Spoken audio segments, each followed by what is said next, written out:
आदाब, नमस्कार, सत श्री अकाल। आप देख रहे हैं 4 टीवी न्यूज़ का खास बुलेटिन। मैं आपका Mohammad Irfan. Islamic Centre of India के चेयरमैन और लखनऊ के शाही इमाम मौलाना खालिद रशीद फरंगी महली ने मुस्लिम समुदाय से शांति, आपसी सौहार्द और कानून का सम्मान बनाए रखने की अपील की है। अपने बयान में मौलाना ने कहा कि पैगंबर मोहम्मद सल्लल्लाहु अलैहि वसल्लम से मोहब्बत ईमान का अहम हिस्सा है, लेकिन इसे तहजीब और शालीनता के साथ जाहिर करना चाहिए। उन्होंने कहा कि हाल ही में कुछ लोग सड़कों पर आई लव मोहम्मद सल्लल्लाहु अलैहि वसल्लम लिखे बैनर लेकर प्रदर्शन कर रहे हैं। यह तरीका ठीक नहीं है। उन्होंने कहा कि सच्ची मोहब्बत का मतलब है कि हम शांति फैलाएं, अच्छा आचरण दिखाएं, सभी धर्मों का सम्मान और अपने बच्चों को बेहतर शिक्षा दिलाएं। मौलाना ने कहा कि अल्लाह ने पैगंबर को पूरी दुनिया के लिए रहमत बनाकर भेजा है, हमें भी दूसरों के लिए रहमत बनना चाहिए, जहमत नहीं। हाल ही में ईद मिलादुन नबी के मौके पर शांतिपूर्ण जुलूसों का जिक्र करते हुए उन्होंने कहा कि मुस्लिम समाज ने पहले ही बड़ी मोहब्बत और सलीके से अपने जज्बात का इजहार कर दिया है। मौलाना खालिद रशीद ने यह भी जोर दिया है कि हमारे हिंदू भाइयों के त्योहारों में कोई रुकावट नहीं आनी चाहिए और आपसी इज्जत और भाईचारा हमारे समाज की बुनियाद बना रहना चाहिए। इस्लामिक सेंटर ऑफ इंडिया ने समाज के सभी तबकों से अपील की है कि वे सांप्रदायिक सौहार्द और राष्ट्रीय एकता को बनाए रखने में सकारात्मक भूमिका निभाएं। गाजीपुर में दशहरे की तैयारी लगभग पूरी हो चुकी है। विजयदशमी पर रावण का पुतला हमेशा ही लोगों के लिए आकर्षण का केंद्र रहा है। कारीगर रावण के पुतले को बनाने में हर साल नए नए प्रयोग करते रहे हैं। इस बार जिले में बोलने वाला रावण का पुतला बनाया जा रहा है।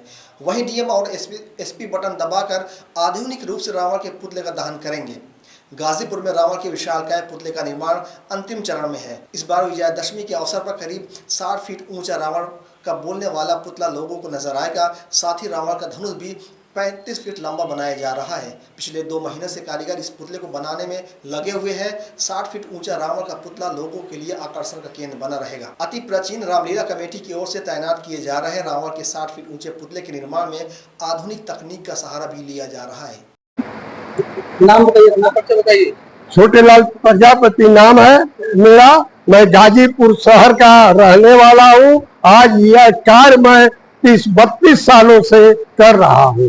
छोटेलाल जी, इन दिनों जो मूर्ति बना रहे हैं, किसकी मूर्ति है और किस लिए बनाया जा रहा है? इसमें 10-12 पुतले बनाए माने जाते हैं, जिस तरह खरदूषण, मेघनाथ, कुंभकर्ण, जटायु, कौआ, जयन, कच्छमच। आपकी पीछे जो मूर्ति है वो किसकी मूर्ति है, क्या? यह रावण की है। यह माने इसका 10 मूड़ी जोड़ेंगे मेला के दिन, जिससे इसको बोलते हैं दशानन। कितनी लंबाई रहेगी इसकी लंबाई है 60 फीट। 7 भाग में इसको बनाए 10-10 फुट और जोड़ने के बाद 60 फुट इसको हो जाएगा। इसको बनाने में कितने दिन लगे और क्या खर्चा है? इसको बनाने में हम लोग 25 जुलाई से काम आने शुरू है किए हैं। इसमें हम लोग 5 कारीगर हैं। इसको माने बनाते रहते करीब 2.5 महीना का समय हम लोग को लग जाए। क्या क्या मटेरियल लगाए? मटेरियल इसमें बांस है, सुतली है, तार है, लोहा का और फेविकोल है, पेपर है, मैदा है। कितना लगाए? इसमें करीब 1.5 कुंटल मैदा है, 120 किलो पेपर है और तार है, 5-6 किलो फेविकोल है, सुतली है, बांस है। इसमें 70 बांस लगता है।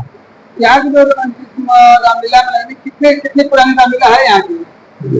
अरे 2-4 साल। कितने सालों से आप बना रहे हैं? हम 35 साल से बना रहे हैं रावण को। कितना खर्चा आता होगा? लगभग 4-5 लाख टोटल खर्चा आता है। सब है, पटाखा है, आतिशबाजी है। क्या खास होगा रावण जी का? अब की का रावण में जो खास चीज है, पहली बार मैंने बना पूरे उत्तर प्रदेश में, क्या हमारे जनपद में नहीं है। अब की का रावण तीर धनुष लेकर लड़ेगा। उसका माने धनुष की हाइट है 35 फीट। और क्या संवाद भी करेगा? संवाद भी करेगा और बोलेगा भी, गरिएगा भी और जो हंसेगा भी ठठाकर, मैं त्रिलोक में जीता लंकापति रावण।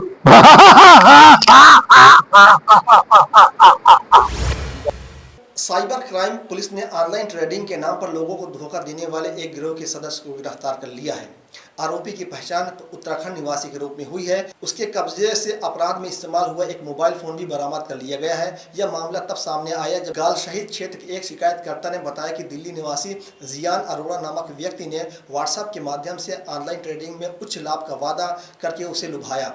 लिंक भेजकर, लॉगिन आईडी बनाकर और पहचान प्रमाण इकट्ठा करके गिरोह ने 13 अलग अलग बैंक खातों में 1,64,96,474 रुपए जमा करवा लिया। शिकायत के आधार पर साइबर क्राइम पुलिस ने IT एक्ट के तहत मामला दर्ज कर लिया है। इसमें कई आरोपी और भी हैं जिनकी हमारा 4 पहले भी मैंने इसमें अरेस्ट करके भेजे हैं साइबर थाने ने। आज ये 5वां है और नाम भी इसमें प्रकाश में आए हैं। उनके साथ उनकी गिरफ्तारी हम लोग सुनिश्चित सर, ये एक ही ग्रुप है, कोई सरगना है जो एक ही हैंडल कर रहा है?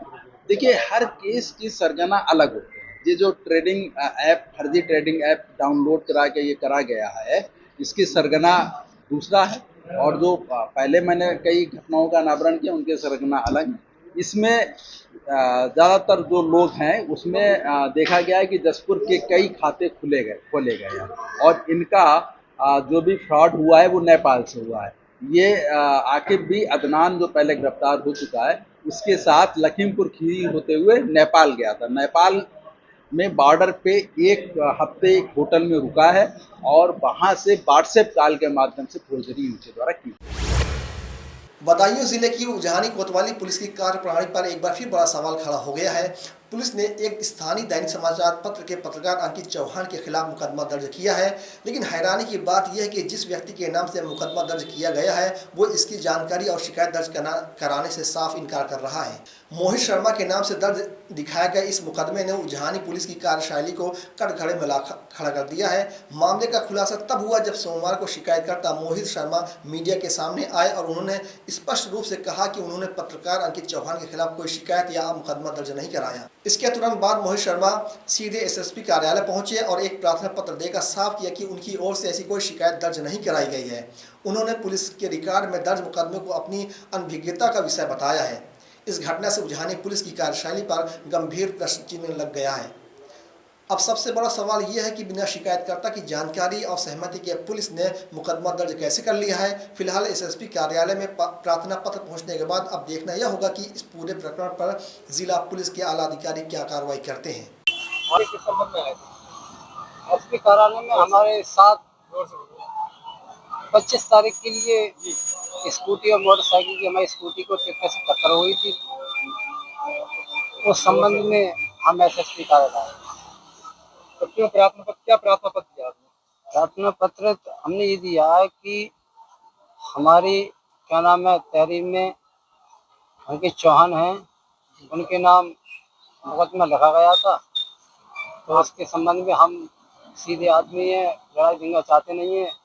तो हमने साथ से कहा कि हम इसको खत्म करते हैं हमारा। तो आपने अंकित के खिलाफ कोई तहरीर दी थी थाने में? हमने कोई तहरीर नहीं दी थी अंकित के खिलाफ। तो पुलिस ने अपनी तरफ से लिख दिया आपका नाम? इसकी मुझे जानकारी नहीं सर। नहीं, जब आपने नहीं दी तो उन्होंने अपनी तरफ से लिखा होगा। नहीं सर, ये मैं नहीं कह सकता, मुझे जानकारी नहीं है किसने लिखा था, कैसे लिखी, क्या हुआ क्या नहीं। उसमें FIR में दर्ज की है कि आपने अंकित के खिलाफ मुकदमा कराया। FIR में अगर दर्ज की है तो मुझे नहीं मालूम किसने की, कैसे हुआ। लेकिन उसके आधार पर हमने कोई तहरीर नहीं दी थी अंकित के खिलाफ। और ना अंकित से हमारा कोई मतलब वो है, हमारे उजानी के व्यक्ति का संबंध। जी, मैंने इतना ही कहा। उन्होंने कहा ठीक है, कोई दिक्कत नहीं। मैंने सर, मैं आप ये मुकदमा अगर लिखा हुआ है तो मैं इसको खत्म करना चाहता हूँ, आगे नहीं बढ़ाना चाहता।